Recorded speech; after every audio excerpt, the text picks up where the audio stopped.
कुरुक्षेत्र में आयोजित जन आक्रोश रैली में पहुंचे आरएलडी अध्यक्ष व किसान नेता जयंत चौधरी ने कहा, हम किसानों की सभी मांगों का समर्थन करते हैं।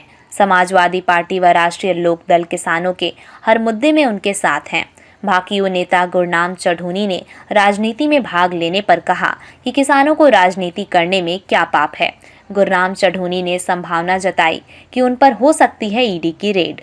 कुरुक्षेत्र के पिपली कस्बे में किसानों की जन आक्रोश रैली हुई, जिसमें आरएलडी अध्यक्ष जयंत चौधरी, सपा नेता धर्मेंद्र यादव पहुंचे व भाकियू नेता गुरनाम चढ़ूनी पहुंचे। भारतीय किसान यूनियन नेता गुरनाम सिंह चढ़ूनी ने इस रैली के माध्यम से अपना दमखम दिखाया। किसानों की फसलों के एमएसपी भाव, किसानों का आंदोलन हुआ, मगर किसानों की मांगें अभी तक मानी नहीं गईं। सरकार के वादा खिलाफी के खिलाफ होकर हम किसानों के साथ हैं। 2024 में जब हमारी सरकार बने तो हम नौजवानों को रोजगार और किसानों की मांगों को मनवाने के लिए खड़े हैं। उन्होंने कहा कि राजनीति में किसानों की दखल बढ़नी चाहिए। आरएलडी नेता जयंत चौधरी ने जम्मू कश्मीर में शहीद हुए जवानों के परिवारों के प्रति संवेदना भी जाहिर की। 26 से 28 नवंबर तक किसानों ने देश की राजधानियां पर महापड़ाव का ऐलान किया है। जयंत चौधरी ने किसानों के इस फैसले का समर्थन करते हुए कहा कि किसानों को ये जरूर करना चाहिए। एमएसपी सुनिश्चित करने के लिए सरकार ने कई ठोस जवाब नहीं दिया। किसान इस देश में नीति भी बना सकते हैं। किसान राजनीति में पीछे ना हटें और किसानों की अगली पीढ़ी भी राजनीति में दखल जरूर दें। राहुल गांधी के प्रधानमंत्री नरेंद्र मोदी पनौती बोलने पर जयंत चौधरी ने कहा, थोड़ी शब्दावली में हम भिन्न विचार के हो सकते हैं, मगर इतना ढोंग क्यों किया जा रहा है? इसे धर्म युद्ध क्यों बताया गया? ये तो केवल एक खेल है।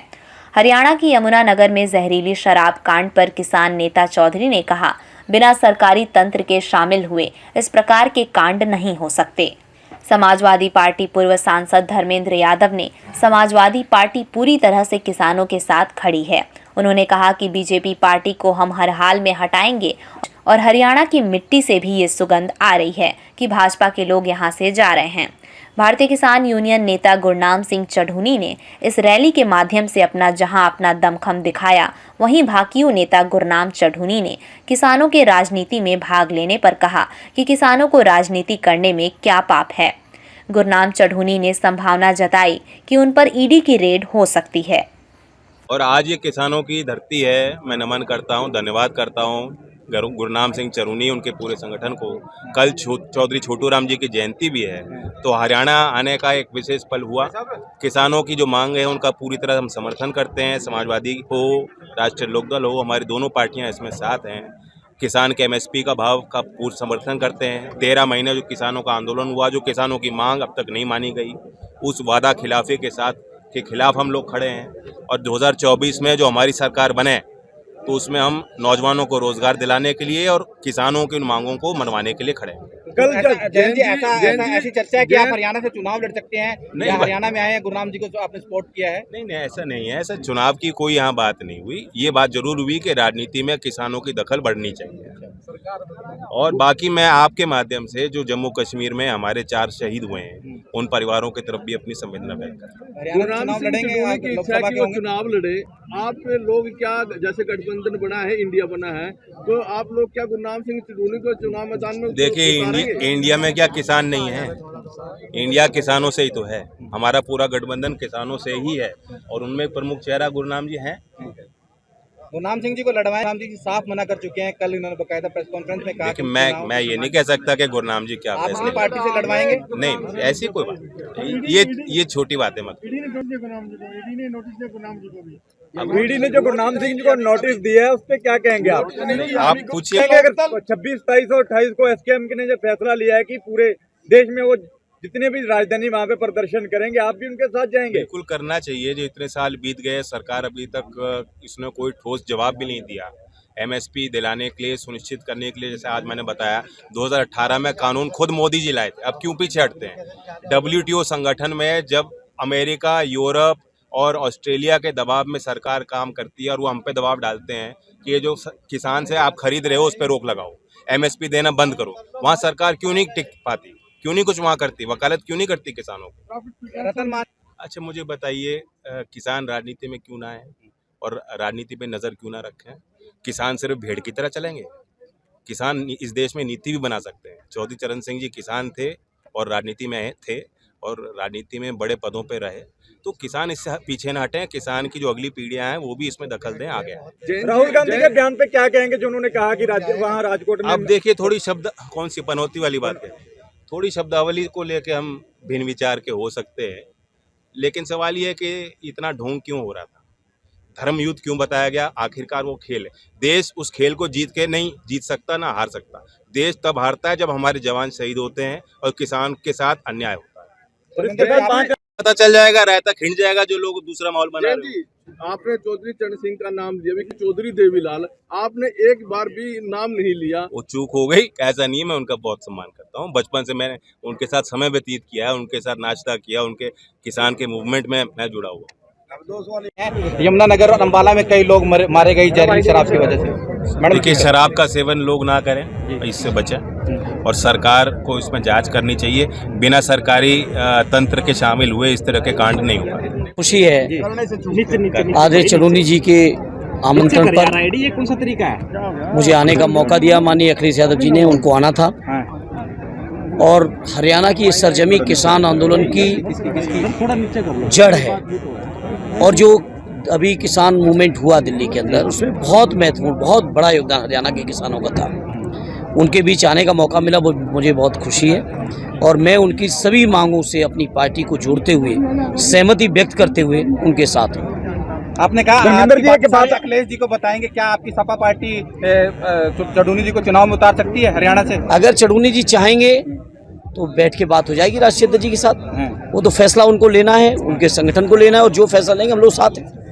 बलराज पुंडिक तो वहाँ पे कैसे आप यूपी में जो कर रहे हैं, किसान देश भर में कर रहे हैं, संतुष्ट आप उनसे? देखिए, किसानों की हर गंभीर मांग में हम लोग साथ हैं। वो अलग अलग प्लेटफॉर्म हो सकते हैं, अलग अलग तरीके हो सकते हैं काम करने के, लेकिन सब लोग किसान हित में काम कर रहे हैं। संयुक्त किसान मोर्चा का 3 दिन का महापड़ाव है अलग अलग राज्यों में, उसको लेकर क्या कहेंगे? नहीं, मेरी शुभकामनाएं हैं और हमारी पार्टी की शुभकामनाएं हैं, और किसान मुद्दों पर हम साथ हैं। उस समय में किसानों के हित के लिए आप लोगों ने कुछ काम नहीं किया, एमएसपी नहीं, आपने लग रहा उस समय के बारे में अध्ययन नहीं किया है। नंबर 1 तो ये कि कांग्रेस के किसी भी गठबंधन के अंदर हमारी पार्टी शामिल नहीं रही है। बाहर से सहयोग समर्थन दिया है, सहयोग समर्थन देने के साथ साथ माननीय नेताजी के नेतृत्व में हम समाजवादी लोग लगातार किसानों की लड़ाई लड़े हैं। और जहाँ तक किसानों के जो यहाँ के मामला है, भूमि अधिग्रहण का मामला है या उनको मुआवजा देने का सवाल है, हम आज फख्र के साथ हरियाणा के लोगों के बीच कह सकते हैं, देश के अंदर सबसे ज़्यादा मुआवजा अगर किसी दल ने दिया तो समाजवादी पार्टी की सरकार में माननीय अखिलेश यादव जी ने दिया। 302 किलोमीटर की रोड बनाई, एक भी लिटिगेशन कोर्ट तक नहीं गई, एक भी गांव में कहीं आंदोलन नहीं हुआ। ये किसानों के हित में हम लोगों ने सर्किल रेट पहले बढ़ाया, फिर 4 गुना समय जो मुआवजा देना चाहिए वो दिया सर्किल रेट का। इस तरह से किसानों के हित में किया। किसानों के लिए बीमे का इंतजाम हम लोगों ने किया, किसानों का कर्ज माफ़। दिल्ली की सरकार तो बड़े लोगों के कर्ज माफ़ कर रही है, उत्तर प्रदेश के अंदर 10 लाख किसानों के कर्ज माफ़ माननीय अखिलेश यादव जी ने किया। 90 में जब नेताजी की सरकार थी, स्वर्गीय देवीलाल जी भी उस समय यहाँ हरियाणा के लीडर हुआ करते थे, उन्होंने शुरुआत की थी हरियाणा में 2000 मुझे याद है 1987 में, मैं बहुत छोटा था। 1990 में नेताजी ने किसानों के कर्ज माफ़ की शुरुआत उत्तर प्रदेश के अंदर की। तो किसानों की ही हमारी पार्टी है। चौधरी चरण सिंह जी की विचारधारा से ओतप्रोत हैं, चौधरी चरण सिंह जी की विचारधारा से ओतप्रोत हैं। हम समाजवादी लोग, चाहे वो राष्ट्रीय लोकदल हो, चाहे समाजवादी पार्टी हो, हम लोग चौधरी साहब की विचारधारा, किसानों की विचारधारा, स्वर्गीय नेताजी स्वर्गीय चौधरी अजीत सिंह जी की विचारधारा को आगे बढ़ाते हुए किसानों के लिए संघर्ष करने वाले लोग हैं। इंडिया गठबंधन निश्चित तौर पर रहेगा, और इसके बारे में राष्ट्रीय अध्यक्ष जी फैसला लेंगे। जैन जी तो स्वयं राष्ट्रीय अध्यक्ष खुद ही फैसला लेंगे, लेकिन बीजेपी को हम लोग हर हाल में हटाएंगे। और मुझे खुशी है कि हरियाणा की मिट्टी से भी यही खुशबू आ रही है कि बीजेपी के लोग जा रहे हैं। रैली की इसमें कैसे देखते हैं? देखिए, आज जो जन आक्रोश रैली थी उसका मकसद था कि लोगों के अंदर सरकार के प्रति आक्रोश है। जो पूरा मेरा वर्ग है, किसान, मजदूर, बेरोजगार, रेडी फड़ी वाले, उनके अंदर एक आक्रोश है सरकार के प्रति कि सरकार लुटेरों की जो है उनकी के लिए सारे कानून बना रही है। अमीर और अमीर हो रहा है, गरीब और गरीब हो रहा है। और बहुत अच्छी पंचायत हुई है, बहुत अच्छी रैली हुई है। उसके लिए हम सभी किसानों का, मजदूरों का, सारी जनता का धन्यवाद करते हैं और पत्रकारों का भी धन्यवाद करते हैं जिन्होंने बहुत अच्छी कवरेज की। एसकेएम के जो प्रोग्राम है उसमें आप जाएंगे? नहीं, मैं एसकेएम के प्रोग्रामों में नहीं जा रहा हूँ। मेरे पास उनका कोई न्योता नहीं है और मैं एसकेएम से मेरे को उन्होंने बाहर किया हुआ है। उनके साथ जो पंजाब के किसान गन्ने को लेकर हाईवे जाम किया है और ट्रेन रोलने की बात कही है। देखिए, हम सभी जितने किसान आंदोलन है सभी के साथ हैं। जहाँ जरूरत पड़ेगी वहाँ कोई सा संगठन आंदोलन करे, हम उनका सहयोग करेंगे। राम जी, पहले आपने कांग्रेस के नेताओं से बातचीत की है, आप भी समाजवादी और राष्ट्रीय लोकदल के नेताओं को यहाँ बुलाया। क्या उम्मीद जब हो गई थी कि कांग्रेस से की और आप लोगों को टिकट नहीं देंगे, आपके साथ चुनाव नहीं करेंगे? नहीं, हमने कोई कांग्रेस के नेताओं से बात नहीं की है।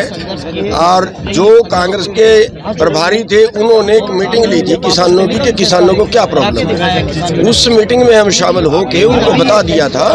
उनसे कोई बातचीत नहीं हुई है और होने पे कोई पाप भी नहीं है, ये भी बता दूं। अगर होगी तो कोई पाप भी नहीं है। और ये जो हमारे सामने अखिलेश जी बैठे हैं, जो अखिलेश धर्मेंद्र यादव जी बैठे हैं, जो जयंत जी बैठे हैं, ये भी आज उसी का हिस्सा हैं। और इसमें राजनीति करने में कोई पाप नहीं है। आज हमने पास करवाया सर्वसम्मति से, किसानों ने हाथ उठा के ये कहा है कि किसानों को राजनीति जरूर करनी चाहिए। तो क्या राजनीति में जाएंगे फिर आप? उसके खिलाफ देखिए, अकेले नहीं लड़ेंगे, अगर कहीं से समझौता होता है तो जरूर लड़ेंगे। अगर राष्ट्रीय लोकदल या समाजवादी पार्टी, देखिए वो टाइम की बात है, तो फिर क्या समय से पहले कुछ नहीं कहा जा सकता। जो ईडी का नोटिस मिला है आपको? नहीं, ईडी का नोटिस नहीं मिला है। हमें गुप्त सूचना है कि ईडी ने जांच शुरू कर दी है। गुप्त सूचना है, अभी नोटिस नहीं आया है। और नोटिस क्या आएगा जब होगी हमारे ऊपर तो रेडी होगी सीधी। देखिए, किसानों को जो हमारे जो एक तरीका है कि जिस किसान पे कोई दिक्कत आती है लीडर पे, और लोग जो हैं उसके साथ में खड़ते हैं। तो अब किसानों के सामने वो बात रखते हैं। किसानों ने आश्वासन दिया है कि अगर कोई ऐसा होगा तो पूरे किसान इकट्ठे होंगे।